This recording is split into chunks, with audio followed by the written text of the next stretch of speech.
할렐루야. 이 새벽 주의 전에 나와 예배드리시는 광림의 모든 권속들과 또한 영상으로 예배드리시는 모든 성도님들에게 하나님의 크신 은혜와 평강이 가득하시기를 먼저 주의 이름으로 간절히 축원합니다. 오늘은 출애굽기 19장 말씀을 통해 하나님이 바라시는 자아상이라는 제목으로 말씀을 전하겠습니다. 카프만의 책 광야의 샘에 나오는 이야기입니다. 카프만 부인은 누에 고치를 관찰하다가 바늘구멍만한 구멍을 통해 나오는 나비가 불쌍하게 여겨졌습니다. 그래서 가위로 그 구멍을 넓혀 주었습니다. 그랬더니 나비는 쉽게 나왔고 그녀는 스스로 이렇게 생각했습니다. 나는 하나님보다 더 자비롭다. 그러나 그녀가 몰랐던 사실이 있었습니다. 누에는 작은 구멍을 통과하며 애쓰는 그 과정 속에서 영양분이 날개 끝까지 전달되고 그 마찰을 통해 날 수 있는 힘을 얻게 된다는 것입니다. 결국 쉽게 나온 나비는 날지 못해 일찍 죽었고 고통을 견디며 나온 나비는 하늘을 날게 되었습니다. 우리의 인생이나 신앙생활도 마찬가지입니다. 꼭 편해야만 좋은 것은 아닙니다. 때때로 우리는 어려움을 당할 때에 어째서 나에게 이러한 일이 일어나는가 이렇게 생각하지만 그 어려움 속에 하나님의 사랑이 있고 하나님의 지혜가 있으며 하나님의 인도하심이 있습니다. 특별히 요즘 우리가 읽고 있는 출애굽기의 내용이 그렇습니다. 출애굽기에서 하나님은 이스라엘 백성들을 엄격하게 다루시며 인도하시는 모습을 보게 됩니다. 왜 그러셨을까요? 하나님은 이 이스라엘을 단순한 민족이 아니라 하나님의 소유요 제사장 나라요 거룩한 백성으로 세우기를 원하셨기 때문입니다. 그래서 애굽에서 구원하시고 시내산에서 언약을 맺으신 것입니다. 이 모든 과정을 오늘 본문 4절은 이렇게 요약합니다. 내가 독수리 날개로 너희를 업어 내게로 인도하였음을 너희가 보았느니라. 아멘. 하나님은 독수리가 날개로 자기 새끼를 업기도 하고 떨어뜨리기도 하듯이 그렇게 이스라엘 자손들을 시내산까지 인도하신 것입니다. 그렇다면 왜 하나님은 마치 독수리가 자기 새끼를 업는 것처럼 이러한 수많은 고난의 과정을 통해 시내산으로 그들을 인도한 것일까요? 바로 이스라엘 자손들을 변화시키기 원하셨기 때문입니다. 아무리 좋은 약속과 복을 주어도 그들의 의식이 변화되지 않으면 그들의 생각은 여전히 노예 의식 가운데 살아가고 결코 하나님의 백성이 되기가 어려웠던 것입니다. 그래서 하나님은 400년 동안 길들여졌던 그 노예 의식을 바꾸고 그들을 믿음의 새 사람으로 바꾸기 위해서 일부러 그렇게 하신 것이었던 겁니다. 이러한 맥락에서 오늘 본문은 크게 세 단락으로 구분해 볼 수 있습니다. 첫 번째 단락은 1절에서 2절 말씀으로 하나님이 우리를 부르신 자리에 대한 말씀이고, 또 두 번째 단락은 3절에서 6절 말씀으로 하나님이 우리에게 주신 정체성에 관한 말씀입니다. 그리고 마지막 단락은 7절에서 25절까지 말씀으로 하나님을 만나는 백성의 태도에 관한 말씀입니다. 오늘은 특별히 하나님이 우리에게 주신 정체성 또는 자아상에 관한 그 말씀을 나누고자 합니다. 하나님께서 허락하신 은혜로 변화된 삶을 살아가고 있는지, 행복한 인생을 살아가고 있는지를 우리가 돌아보면서 오늘 말씀을 통해 하나님께서는 우리가 어떠한 자아상, 어떠한 의식과 생각을 가지고 살아가기 원하시는지 함께 은혜를 나누며 몇 가지 기도의 제목을 얻고자 합니다. 첫 번째가 우리는 하나님의 보물과 같은 존재입니다. 우리는 하나님의 보물과 같은 존재라는 것입니다. 오늘 본문 5절과 6절 말씀에 세계가 다 내게 속하였나니 너희가 내 말을 잘 듣고 내 언약을 지키면 너희는 모든 민족 중에서 내 소유가 되겠고 너희가 내게 대하여 제사장 나라가 되며 거룩한 백성이 되리라. 너는 이 말을 이스라엘 자손에게 전할지니라. 아멘. 여기서 내 소유가 되겠고 라는 이 말은 온 세계 모든 민족이 다 하나님의 것이지만 그 중에서도 특별히 이스라엘 자손들을 하나님의 소유로 삼겠다는 것입니다. 또한 소유에 해당하는 히브리어는 세굴라라고 하는데 평범한 소유물을 뜻하는 것이 아닙니다. 아주 특별한 소유물, 귀중하고 매우 값진 소유물을 가리킵니다. 즉 하나님은 이스라엘 백성들에게 너희는 나에게 있어서 보배와 같은 존재라고 말씀하시며 그들을 아주 귀하게 여기셨다는 것입니다. 당시 이스라엘은 애굽에서 히브리인이라고 불렸습니다. 이는 종족 명칭이기 이전에 당시 사회의 최하층 노예나 천민을 뜻하는 히브리어 핫비루에서 유래됐다는 견해가 지배적입니다. 세상 누구도 거들떠보지 않던 노예 집단, 그것이 그들의 옛 모습이었습니다. 그러나 신의 산 언약은 이 핫비루를 하나님의 세굴라로 바꾸어 놓았습니다. 존재의 가치가 통째로 바뀌어지는 전환점을 경험하게 된 것입니다. 그런데 이 은혜는 오늘날 예수 그리스도 안에서 우리에게도 동일하게 주어졌습니다. 예배소서 5장 8절 이렇게 말씀합니다. 너희가 전에는 어둠이더니 이제는 주 안에서 빛이라. 빛의 자녀들처럼 행하라. 아멘. 그렇습니다. 하나님께서는 우리를 구원하시기 위해 당신의 독생자 아들 예수 그리스도와 우리를 맞바꾸셨습니다. 어둠의 자녀에서 빛의 자녀로 건져내어 주셨습니다. 세상이 어떻게 평가하든 우리는 창조주의 아들의 그 생명과 맞바꾼 최고의 보물과 같은 존재라는 것입니다.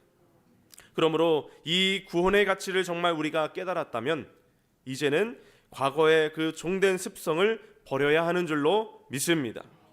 애굽에서 나왔으나 여전히 애굽을 그리워하던 이스라엘 자손들처럼 몸은 구원받았으나 삶은 여전히 옛 자리에 머무르는 신앙에서 벗어나야 하는 것입니다. 이를 위해 우리에게도 이스라엘 자손들과 같은 영적인 그 신의 산의 경험이 꼭 필요합니다. 하나님을 인격적으로 만나고 인생의 가치가 새로워졌던 그 자리, 꿈과 비전이 회복되고 삶의 목적이 분명해졌던 그 신의 산의 경험이 반드시 있어야 한다는 것입니다. 비록 그 신의 산의 과정이 때로는 힘들고 또 어렵게 느껴질지라도 그것이 우리를 버리시는 시간이 아니라 우리를 다듬고 빚어가시는 하나님의 그 형통의 과정임을 기억하시고 우리를 더욱 빛나는 하나님의 사람으로 다듬어 가시는 그 주님의 손길을 날마다 체험하는 복된 신앙 여정이 되시기를 주의 이름으로 간절히 축원합니다.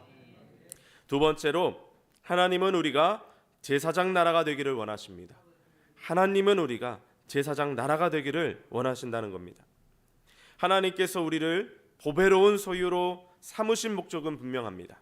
우리끼리만 복을 누리는 것이 아니라 세상을 향해 제사장 나라의 사명을 감당하기 위해서입니다. 성경에는 두 부류의 영적 지도자가 나오죠. 바로 예언자와 제사장입니다. 예언자가 하나님의 말씀을 선포하며 회개를 촉구하는 역할이라 한다면 제사장은 백성들의 아픔과 죄를 짊어지고 하나님 앞에 나아가는 중보자 역할을 합니다. 그런데 하나님은 오늘 이스라엘 자손들에게 6절에서 너희가 내게 대하여 제사장 나라가 되며 라고 말씀하셨습니다. 즉 하나님 앞에서는 중보적 사명을 맡기신 것입니다. 이것이 오늘 우리가 기억해야 할 중요한 대목인 것입니다. 우리는 신의 산에서의 그 모세에게서 참된 제사장의 모습을 보게 됩니다. 이스라엘이 금송아지를 만들어 범죄했을 때 모세는 심판받아 마땅한 그들의 죄를 대신 짊어졌습니다. 그는 하나님께 이 백성의 죄를 사하여 주옵소서, 그렇지 않다면 주의 생명책에서 내 이름을 지워주십시오라며 자신의 생명을 걸고 간구했었습니다. 비판과 정죄는 누구나 할 수 있지만 타인의 죄와 책임을 내 것으로 여기며 눈물로 호소하는 것, 이것이 바로 제사장의 마음인 것입니다. 여러분, 이스라엘이 실패했던 이유가 무엇이었습니까? 그들은 너는 내 소유가 되리라 라는 이 축복의 말씀은 사랑했지만 제사장 나라가 되리라는 그 사명은 잊었기 때문입니다. 오직 나만 사랑받는다는 이기적인 그 선민 사상이 그들을 병들게 했습니다. 오늘날 교회와 그리스도인이 세상의 지탄을 받는 이유도 이와 비슷합니다. 나만 잘되고 복받으면 된다는 기복신앙에만 빠져 제사장의 사명을 놓치고 있기 때문인 것입니다. 사랑하는 우리 성도 여러분, 비난하고 비판하는 일 누구나 할 수 있습니다. 그것은 세상의 방식입니다. 그러나 무너진 자리를 껴안고 중보하는 일, 즉 제사장의 역할은 오직 하나님께 부름받은 우리 그리스도인들만이 할 수 있는 거룩한 특권이자 사명입니다. 우리가 우리 민족과 사회의 아픔을 내 것처럼 껴안고 기도할 때 비로소 역사의 흐름이 바뀔 수 있습니다. 눈에 보이는 갈등 뒤에 숨어있는 영적인 전쟁에서 승리할 수 있는 유일한 길은 바로 우리의 기도의 무릎에 있는 줄로 믿습니다. 우리가 살아가는 이 시대는 범죄와 갈등과 경제적 고통과 예상치 못한 재난으로 가득 차 있습니다. 이 혼란의 때에 우리는 왕같은 제사장으로 일어나야 하는 줄로 믿습니다. 이 시대의 아픔을 우리가 가슴에 품고 하나님 이 나라와 이 땅에 그 영혼들을 긍휼히 여겨 주옵소서라고 그렇게 눈물로 호소하는 중보자가 되어야 하는 것입니다. 그러므로 사랑하는 우리 성도 여러분, 우리만의 축복에만 머물지 마시기를 바랍니다. 이제는 이 나라와 이 민족 그리고 우리 교회와 또 우리 성도들을 위해 먼저 손 내밀고 기도하는 참된 제사장의 모습으로 살아가시기를 바랍니다. 이러한 참된 제사장의 모습으로 내가 속한 모든 공동체가 거룩한 하나님의 나라로 변화되어 가는 그 축복의 은혜를 날마다 누리시기를 주의 이름으로 간절히 축원합니다. 마지막 세 번째로 하나님은 우리가 거룩한 백성이 되기를 원하십니다. 하나님은 우리가 거룩한 백성이 되기를 원하신다는 겁니다. 오늘 본문 6절 중반절 보시면 거룩한 백성이 되리라. 너는 이 말을 이스라엘 자손에게 전할지니라 라고 그렇게 말씀합니다. 하나님은 우리가 제사장 나라의 사명을 감당하기 위해 무엇보다 거룩한 백성이 되어야 한다고 말씀합니다. 거룩함은 하나님 앞에 쓰임받기 위한 가장 필수적인 자격이기 때문입니다. 본래 거룩은 하나님께만 속한 단어입니다. 인간 스스로는 거룩해질 수 없습니다. 그러므로 거룩한 백성이 된다는 것은 세상과 구별되어 하나님의 성품을 배우고 닮아가는 것을 의미합니다. 내가 중심이던 삶에서 하나님 중심으로 무엇을 하든 하나님께 묻고 행하는 그 삶으로의 전환이 바로 거룩인 것입니다. 1620년 신앙의 자유를 찾아 대서양을 건넌 영국의 청교도들은 이 아메리카 땅에 도착했을 때 그들의 거룩을 삶의 우선순위로 증명했었습니다. 그들이 낯선 땅 플리머스에서 가장 먼저 한 일은 다음과 같았습니다. 첫째가 하나님의 임재가 머무는 교회를 세웠습니다. 둘째가 다음 세대를 신앙으로 키울 성경학교를 세웠습니다. 셋째가 그 후에야 비로소 자신들이 거주할 집을 지었습니다. 그들은 거룩한 백성으로 살기 위해 기꺼이 고생을 감내했고 그 거룩함에 대한 열망이 오늘날 미국의 기초가 되었습니다. 안타깝게도 지금 그 후손들은 그 소중한 유산을 잃어가고 있지만 우리는 이 우선순위를 다시 기억해야 합니다. 우리는 누가 뭐라 해도 이 땅을 거룩한 백성으로 살아가야 한다는 것. 거룩한 백성이 되는 비결은 단순합니다. 우리의 내면을 하나님의 성품으로 채우는 것입니다. 나는 하나님을 떠나서는 단 1분 1초도 살 수 없는 주님의 백성이다라는 그 거룩한 자의식이 우리를 지배해야 합니다. 이러한 의식을 가질 때 우리는 세상의 유혹 앞에서도 당당히 구별된 길을 걸어갈 수 있는 줄로 믿습니다. 오늘 우리는 하나님의 보물이며 제사장이며 거룩한 백성이라는 우리의 정체성을 확인했습니다. 이 정체성은 단순히 교회 안에서만 머무는 이름이 아니라 세상 속에서 생명을 살리는 선택을 하게 될 때에 비로소 증명됩니다. 제2차 세계대전 당시 독일 주재 일본 영사였던 스기하라 치우네의 유명한 일화가 있습니다. 그의 집 앞에는 나치의 박해를 피해 도망쳐온 유대인들이 비자를 받기 위해 장사진을 이루고 있었습니다. 본국 정부는 그 비자 발급을 거부했지만 그는 자신의 출세와 소중한 생명 사이에서 갈등했습니다. 결국 그는 출세의 길을 포기하고 생명의 길을 택했습니다. 28일 동안 밤낮을 설쳐가며 손이 마비될 정도로 비자를 써서 6,000명의 목숨을 구한 것입니다.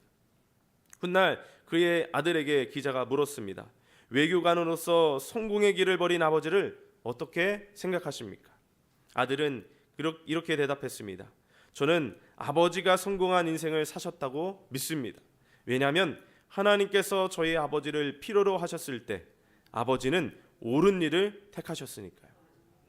사랑하는 우리 성도 여러분, 이것이 바로 하나님이 우리를 부르신 이유인 줄로 믿습니다. 하나님께서 여러분을 필요로 하실 때 옳은 일을 선택하는 사람이 바로 왕같은 제사장이요 거룩한 백성입니다. 여러분이 세상과 구별된 거룩한 선택을 내릴 때에 하나님은 여러분을 통해 이 땅의 역사를 새롭게 써내려 가실 줄로 믿습니다. 우리를 보배롭게 여기시는 하나님의 그 사랑 안에서 하나님의 필요에 기꺼이 응답하는 그러한 복된 제사장의 삶, 거룩한 삶을 살아가게 되시기를 주님의 이름으로 간절히 축원합니다. 기도하겠습니다. 참 좋으신 하나님 아버지, 이 이른 새벽 주의 말씀, 주의 전에 나와 하나님 말씀 듣게 하시고 그 말씀을 깨닫게 하시니 감사를 드립니다. 하나님께서 이스라엘 백성들을 소유물로 삼으셨듯이 오늘 우리도 하나님의 소유물로 삼으신 줄로 믿습니다. 하나님께서 우리를 보배와 같이 여기셨음을 믿사오니 그러한 제사장 나라 백성답게 서로를 축복하고 사랑하고 위하는, 그리고 더욱더 거룩하게 살아가는 주의 참된 백성들 되게 하여 주시옵소서. 그리하여 하나님의 은혜 가운데 참된 기쁨과 화목과 평강을 누리는 복된 인생들이 되게 하여 주시옵소서. 이 시간 주님 앞에 귀한 예물을 성별하여 하나님께 올려드린 귀한 손길들이 있습니다. 11조와 1,000번제와 또 다양한 감사의 기도 제목들 가운데에 꼭 응답하여 주시고 이 예물이 사용되어지는 모든 장소마다 하나님의 뜻이 성취되게 하여 주시옵소서. 또한 정성껏 예물을 올려드리는 우리 성도님들의 그 삶 가운데에 하나님의 기름 부으심의 역사가 충만케 하여 주시옵소서. 이 모든 말씀 살아서 역사하시는 우리 주 예수 그리스도의 이름으로 간절히 기도하옵나이다. 아멘.